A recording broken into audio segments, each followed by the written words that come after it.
Hello everyone, it's again Frank Mayer from Emitech Programmable Power. This is the third part of my video about our new Asterion DC power supply, and today we finally will do some measurements and talk a little bit more about the graphical user interface. Also, of course, have a look to the Tektronix 5 series mixed signal oscilloscope.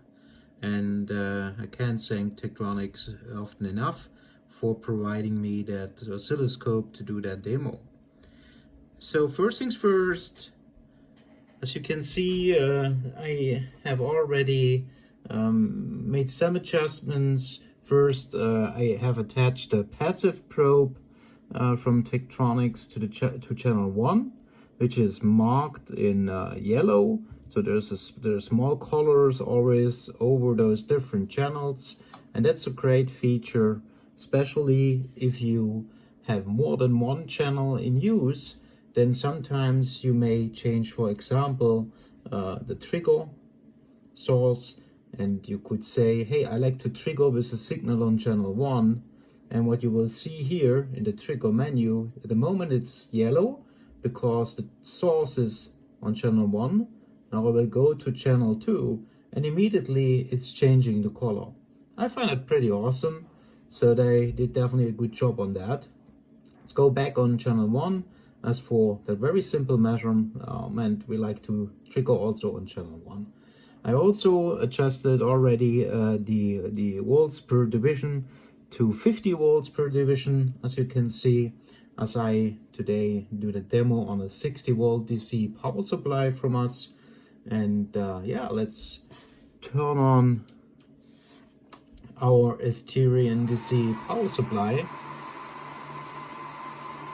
In another demo, I will also remote control our Asterion DC. It's an LXI, so you will see the different options how we can connect to the instrument's web server.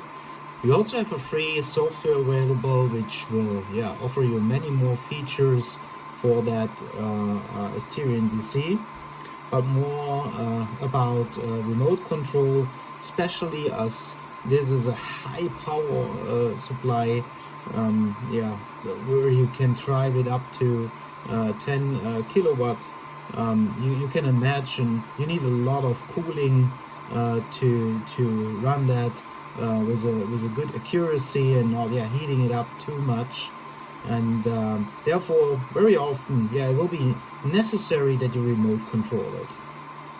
So today, again, we like to learn a little bit more about the intuitive touchscreen of the Asterion DC. I talked about it before. I showed you it's easy to navigate through that menu. In that case, or for the demo today, I like simply to go and select 60 volts, which is the maximum of that particular DC power supply configuration. As I said, we have many other options available, and just in case, I will put that on 1 ampere, and the maximum power level I will put to 1 kilowatt. So let's turn on the channel, and as I say, the channel is attached to the oscilloscope, and immediately you can see it's jumping to 60 volts. Great, right? Definitely would be interesting also to do more measurements on that.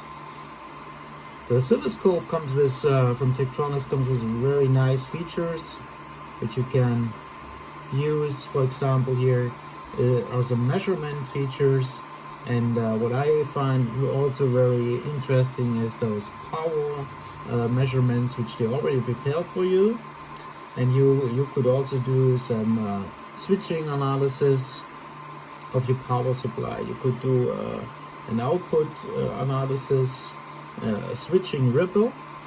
And we learned in the last video a little bit more about ripple, and it's not only that you have the ripple, a DC power supply because of yeah, the full wave rectifier. In the modern power supplies, you have this DC to DC component, and there is a switch inside. So in this DC to DC regulator and regulation part, there is a DC switch. So you definitely will see switching effects and harmonics.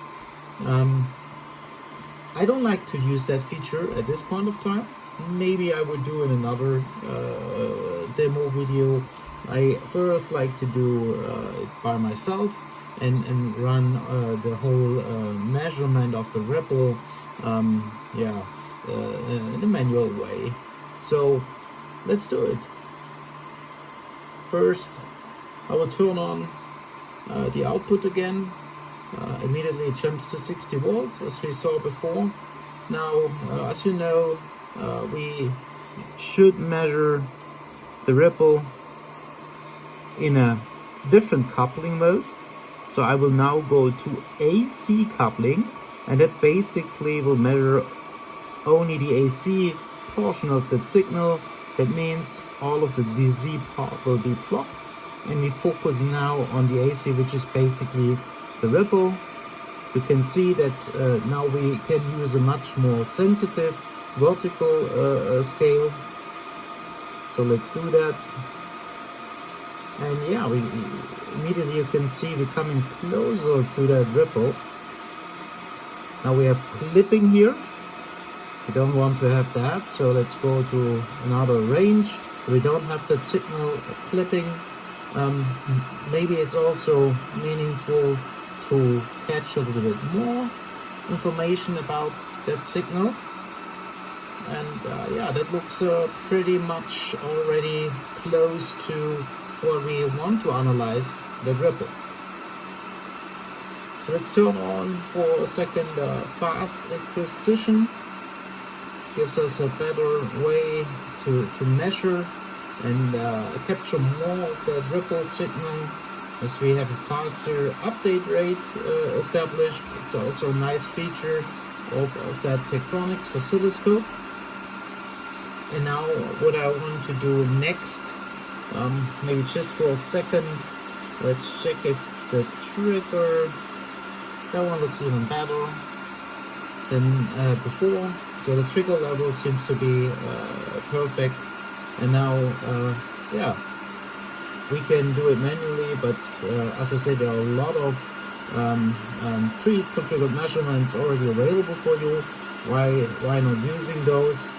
And now let's look at the AC RMS and add that to the measurement, and we can see we are roughly at 270 millivolts, and I would say that's a pretty good value. I didn't warm up the power supply, so it's round about what I expected to measure as a ripple for that Asterion DC.